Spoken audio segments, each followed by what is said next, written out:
What's up, Eagles Nation? What's going on, NFL world? How you doing, division rivals? This is Steven Hyder with Gate City Sports Channel, the sports channel where the cerebral NFL fan comes for about 10 minutes of daily content.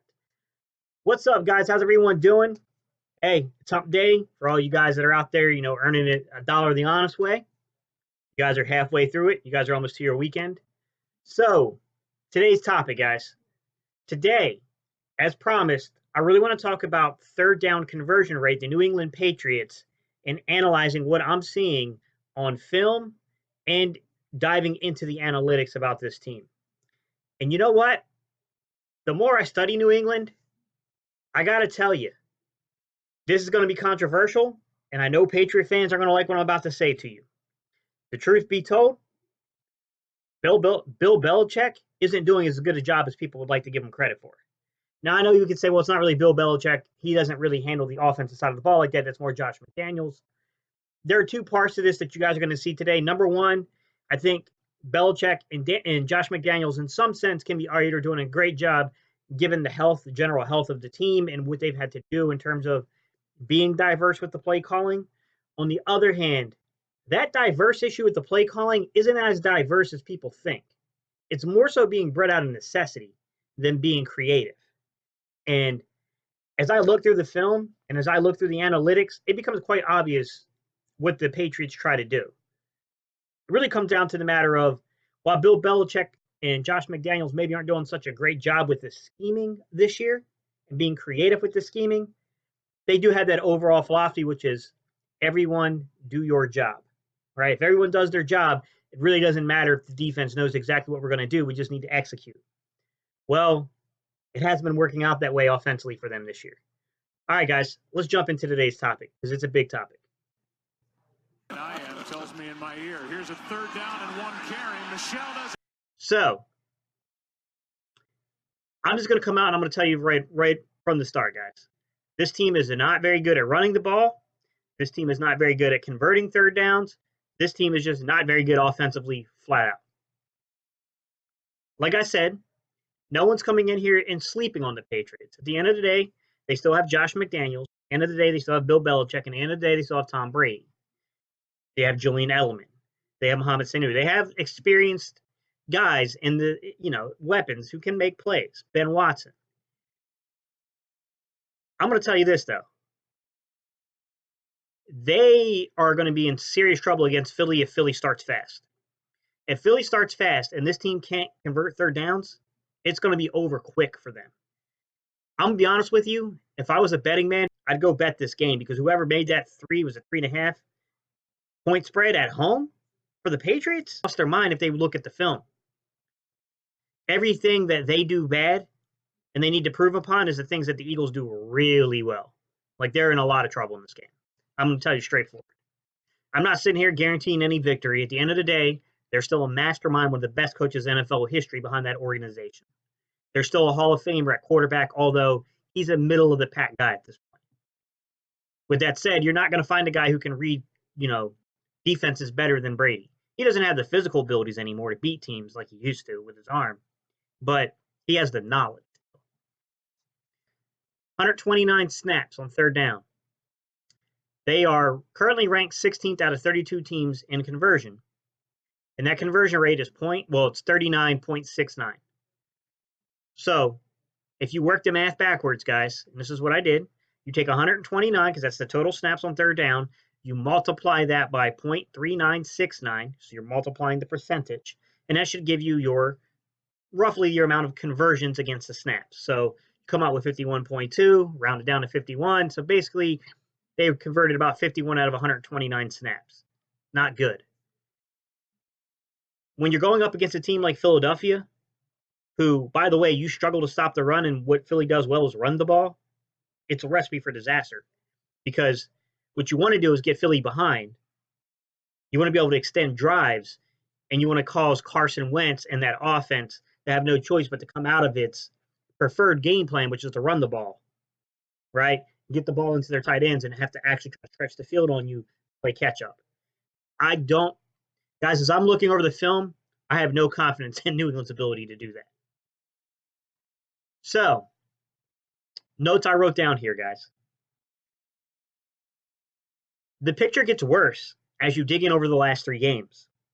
Over the last 3 games, it's actually 37.78% conversion rate. It's bad, guys. And if you think the Baltimore game might be skewing that number, no, it's not. I checked on that. In Baltimore, they were 38.46% on their conversion rate, which is below their average, but still higher than the previous 2-game average. So the Baltimore game wasn't the problem. Why is this happening? Why is this happening to the Patriots? I think it can be argued that they have been the victims of misfortune in some sense because they have struggled to keep tight ends healthy. They have really had a lot of misfortune because Ryan Izzo, who's a pretty good player for them, has missed the last 3 games for them. And just so you can see how good this young tight end is for the Patriots, he hasn't had a lot of targets. He's only been targeted 9 times. But on those 9 targets, guys, he's made 6 receptions for 114 yards, 1 touchdown. That's a 19-yard average per reception. Having that element taken out of your football game isn't good. To make matters even worse, guys, is it extends past just Izzo missing downs and plays for them. I don't know how to say this guy's name, guys, so I'm going to say it 2 different ways. Matt Lacoste or Matt Lacoste? I don't know how you say his name, guys. Who was basically another tight end that they have in the system. He's also missed 3 games. And I think he came out. Judging from his snap count, guys, it looks like he came out the game previous to that as well. Back in week 5, I want to say. Week 6. Somewhere in that area. So, Izzo, the guy who's played the most snaps for them at tight end, 268, has missed the last 3 games. Okay? They've had to resort to using Tomlinson and bringing back Ben Watson. Ben Watson is a guy who can still get out there and make receptions. He's a guy who can block. Like, Ben Watson's not their problem. I think they would all breathe a sigh of relief if they know for a fact they're going to get Izzo back and they know for a fact they're going to get Lacoste back this week. Getting those guys back would do a whole lot for this organization in terms of its ability to convert 3rd downs. Because I'm going to tell you, without them, there's not a whole lot to scare you on 3rd down. In terms of the actual analytics behind 3rd down with the Patriots, when I first looked at this game, guys, I thought to myself, like, oh, wow, like the Patriots are a really diverse football team. Like, damn, how do you game playing for a team like this? Like, they run the 10, the 11, the 12 man, and then 13 man. They've run the 20, the 21, and the 22 man. They've basically gone through almost every damn offensive package, minus I think they've even run some empty back 0 as well, but they haven't really done the 1 or the 2. With that said, as you really break down the analytics and you study this team, they're not as hard to figure out as you might think. This is a predominantly 11-man offense. They're not a big running team. If they're going to run the ball, it's about a 50-50 shot. They're going to run it on 1st down. 2nd and 3rd down, it becomes way less likely they're going to run. They get to the point of why I think their offense is struggling is they're pretty damn predictable. Not a good thing. When we look at 3rd down conversions, 11-man is their dominant offensive package on 3rd down. Okay, it's accounting for about 61% of all plays. It's utilized every single week. No matter if you look at week 1, week 5, week 8, week 9, they utilize 11-man. The difference is that alongside of 11-man in the first 4 weeks of the season, they were running a lot of 20-man, which I think is a good formation for the Patriots. It allows them to have 2 backs on the field, still be able to run the ball if they choose to, but it's predominantly a passing formation for them, 20-man is. So they were using a lot of 11-man along with 20-man. Then, if you really start to look at what happened after that first 4 weeks, basically around week 7 and 8 in particular, well, I'd say week 6, 7, and 8, they started kind of going into a more of a 11-man alongside of 22-man personnel packages. Now, I will say this, 22-man, when you really look at it, 5 out of the 6 times they've utilized that particular play on giving down and distance for 3rd down was 3rd and 1. 3rd and 1 inside the red zone, more than likely, you're going to see 22-man from the Patriots. What ended up happening during that week? Well, they lost a lot of football players. They lost Izzo going down. They lost the other young man, Lacoste, going down. They had to bring in Tomlinson to play alongside of Ben Watson. Like, they things weren't ideal for them. So then you fast forward and you look at like weeks. I got them all written down, guys. Here, week 8, and you start seeing the Patriots kind of revert back to 10 and 11 man formations more than anything. They ran, when they were in running distance, they did kind of come in with some 12. They did run a 22 man. So, they did have some semblance of a run there, but guys, that was only 3 snaps. Let me take a look at it. It's 10, 14, 15, 16. So out of 16 third down snaps, the Patriots literally only attempted to run the ball 3 times. Twice out of the 12-man formation in week 8, once out of 22-man formation in week 8. Couple things that could cause us. Either number one, it's just foolish play calling. Or number two, they're getting put back in a down and distance it's not comfortable for them to run the ball. So that's why they're so skewed. No matter what it is, it's not a good situation to be in.